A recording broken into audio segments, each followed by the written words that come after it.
খাওয়ার জন্য তো, এটা তো বিক্রির জন্য তো, না না এটা খাওয়ার জন্য। প্রতিদিন এটা গ্রামীণ জনপদের মানুষেরা এরকম নতুন পানি হলে মাছ মাছ মারে, নতুন মাছ। এটা সকালবেলা আমাদের গ্রামীণ মানুষেরা এই কাজটা করে, অন্তত সকালবেলা তৌর জল দিয়ে মাছ। কিন্তু আগের মতো, হ্যাঁ আছি বলো, আগের মতো মাছ পাওয়া যায় না কেন? পানি কম হয়, পানি কম হয়। আর আমাদের এই এলাকাটা মোটামুটি ভাবে বন্ধ, খালি বৃষ্টির পানি ছাড়া আসলে বাইরের পানি ঢোকে না। বাইরের পানি না ঢোকার কারণে এই মাছটা আসলে ওইভাবে আর বিস্তৃত হয় না। তো পাশাপাশি হলো এই মাছে নতুন পানির শুরুতেই নানান ধরনের জাল, শয়তান জাল, তরো জাল, মানে অন্য জাল দিয়ে ছোটতেই মাছগুলো এখানে মারার কারণেও মাছ কম হয়ে গেছে। সেটাও একটা প্রবলেম।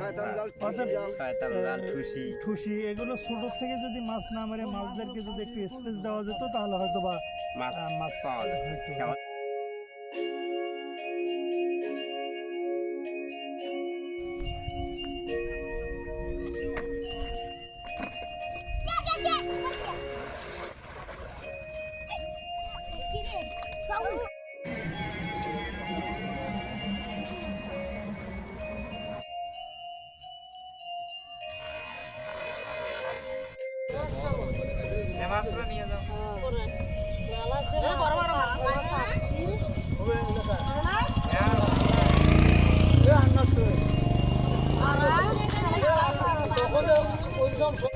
আগের মতো আর মাছ পাই না, এই দেশীয় মাছ পাইলাম।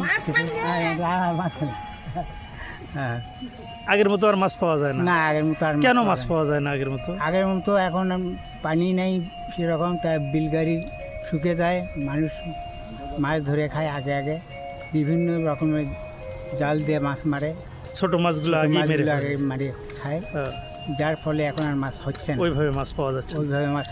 আজকে কি মাছ পেলেন আপনি? দেখি, আজকে আমি দেশীয় মাছ পাইলাম। এটা তুলে ধরেন তো দেখি একটু। এই মাছ না, এটা কি আপনি জালে পাইলেন? হ্যাঁ, আমি এটা জালে পাইলাম। আর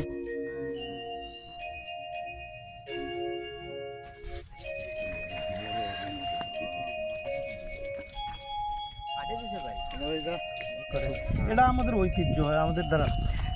ঐতিহ্য, আমাদের গ্রামীণ জনপদের সাধারণ মানুষেরা প্রতিদিন সকালবেলা অথবা বিকেলবেলা তাদের নিত্য প্রয়োজনীয় খাওয়ার মাছের জন্য প্রতিদিন তারা কিন্তু আসলে তাদের তৌর জাল দিয়ে তারা আসলে বিক্রির জন্য না, তারা শুধু খাওয়ার জন্যই প্রতিদিন এটা করে থাকে।